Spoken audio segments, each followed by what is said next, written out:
தமிழ்நாடு சட்டப்பேரவையில இந்த ஆண்டும் தேசிய கீதம் இசைக்கப்படல அப்படிங்கிற காரணத்தை சுட்டிக்காட்டி ஆளுநர் ரவி தன்னுடைய உரையை புறக்கணிச்சு அவையை விட்டு வெளியேறியிருக்காரு. இதனால சட்டமன்றத்துல சலசலப்பை ஏற்படுத்தி இருக்கு. ஆளுநர் தன்னுடைய உரையை புறக்கணித்ததற்கான காரணமா ஆளுநர் மாளிகை தரப்புல என்ன குற்றம் சாட்டப்படுறாங்க, இதுக்கு தமிழக முதல்வர் மு.க.ஸ்டாலின் என்ன பதில் சொல்றாரு, இதை பத்தி எல்லாம் தான் ஜெம் தொலைக்காட்சியில விரிவா பார்க்க போறோம்.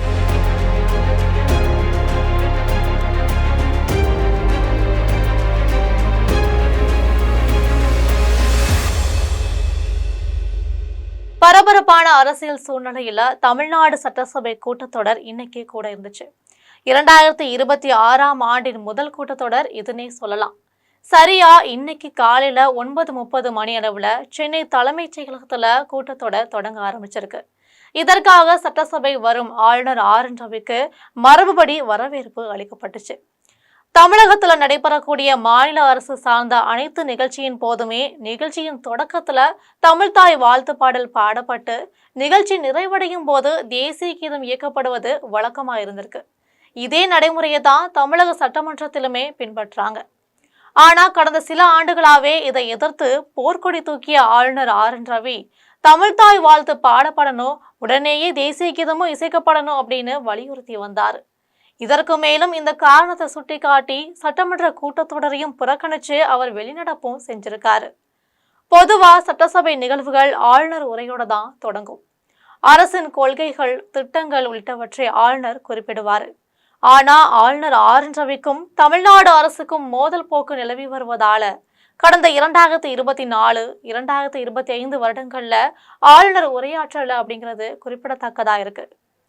சட்டசபை கூட்டத்தொடருக்கு வரும் ஆளுநர் ரவிக்கு பேண்ட் வாத்தியம் முழங்க காவல்துறை அணிவகுப்பு மரியாதையெல்லாம் வழங்கப்பட்டுச்சு.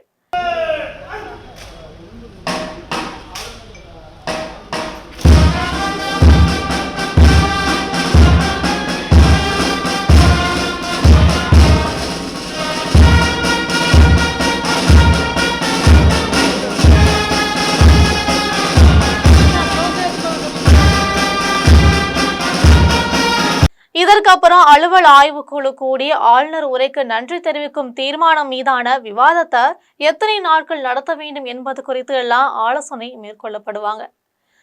சட்டசபை கூட்டத்தொடர்ல ஆளுநர் ஆங்கிலத்துல உரையாற்றுவாரு.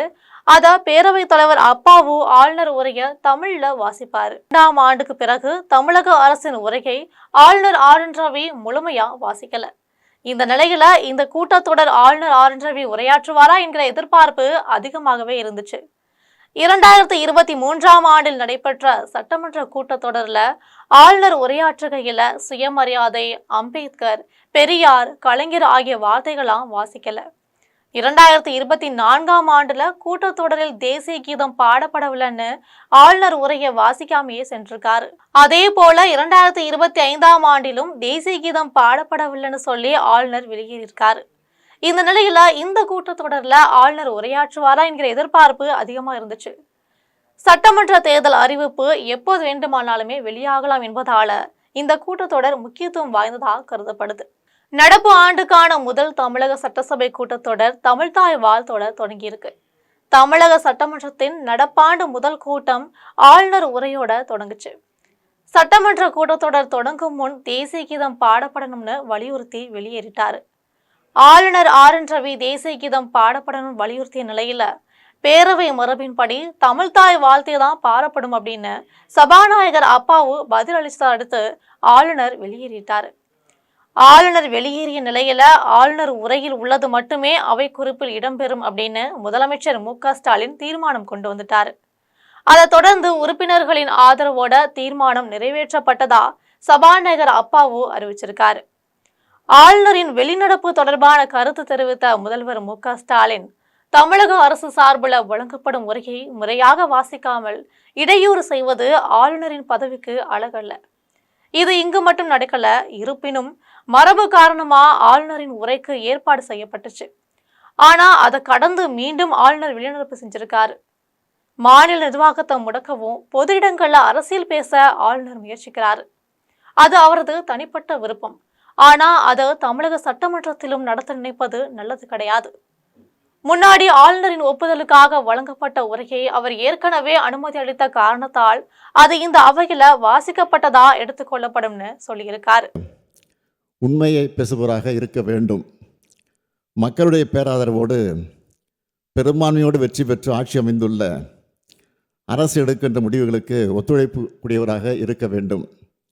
அதைத்தான் அரசமைப்பு சட்டமும் அந்த பதவி வகுப்பிடமிருந்து எதிர்பார்க்கிறது. ஆனால் நம்முடைய ஆளுநர் அவர்கள் அதற்கு மாறாக செயல்படுகிறார். மாநில நிர்வாகத்தை முடக்கவும் பொது மேடைகளில் அரசியல் பேசியும் அவதூறு பரப்பி வருகிறார். அது அவர் சொந்த விருப்பம் என்று கருதலாம். எனினும் அத்தகைய ஒரு முயற்சியை இங்கும் செய்ய அவர் முனைவது ஏற்புடையது அல்ல.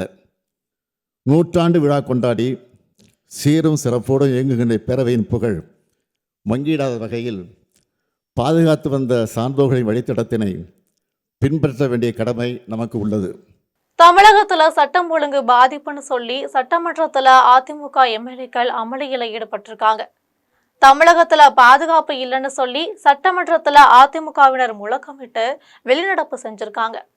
ஆளுநர் உரையோடு அவை தொடங்கணும் அப்படிங்கிற பேரவை விதிய அரசியல் அமைப்புல திருத்தம் இயல்வோம். நாடாளுமன்றத்துல திருத்தம் கொண்டு வர பிற மாநில கட்சிகளோடு சேர்ந்து திமுக நடவடிக்கை எடுக்கும்னு முதல்வர் மு.க.ஸ்டாலின் தெரிவிச்சிருக்காரு. உரையை வாசிக்காம ஆளுநர் சென்ற நிலையில அதன் தமிழாக்கத்தை சபாநாயகர் அப்பாவோ வாசிச்சிருக்காரு. சட்டமன்ற வெளிநடப்பு குறித்து ஆளுநர் மாளிகை விளக்கம் அளிச்சிருக்காங்க. சட்டமன்றத்துல ஆளுநரை உரையாற்ற விடல. ஆளுநர் ஆர்.என். ரவி உரையாற்றிய போது மைக் ஆஃப் செய்யப்பட்டதாகவும் ஆளுநர் உரையில் பல ஆதாரமற்ற கூற்றுகள் இருந்ததாகவுமே தெரிவிக்கப்படுறாங்க. ஆளுநர் உரையில உண்மைக்கு முற்றிலும் புறம்பான தகவல்கள் இருந்திருக்கு. ரூபாய் 12 லட்சம் கோடி முதலீடுகள் வந்ததா கூறுவது தவறானது. முதலீடுகளை ஈர்ப்பதுல 4ஆம் இடத்துல இருந்த தமிழ்நாடு இப்போ 6ஆம் இடத்திற்கு சென்றிருக்கு. பெரும்பாலான ஒப்பந்தங்கள் காகிதங்கள் நிலையிலேயே இருக்கு. பெண்கள் பாதுகாப்பு புறக்கணிப்பு, பாலியல் சம்பவங்கள் 33% அதிகமாகி உள்ளதாகவும் ஆளுநர் மாளிகை விளக்கத்துல தெரிவிக்கப்பட்டிருக்காங்க. பாலியல் சம்பவங்கள் 33% அதிகரிச்சிருக்கு. தமிழகத்துல பெண்கள் பாதுகாப்பு முற்றிலும் புறக்கணிக்கப்பட்டிருக்கு. பட்டியலின பெண்கள் மீதான பாலியல் அத்துமீறல் அதிகரிச்சிருக்குன்னு ஆளுநர் மாளிகை விளக்கம் சொல்றாங்க. பல ஆயிரம் கோயில்களில் அறக்காவல் குழுக்கள் அமைக்கப்படல. சட்டமன்றத்துல தேசிய கீதம் மீண்டும் அவமதிக்கப்பட்டிருக்குன்னு ஆளுநர் மாளிகை தரப்புல சொல்றாங்க.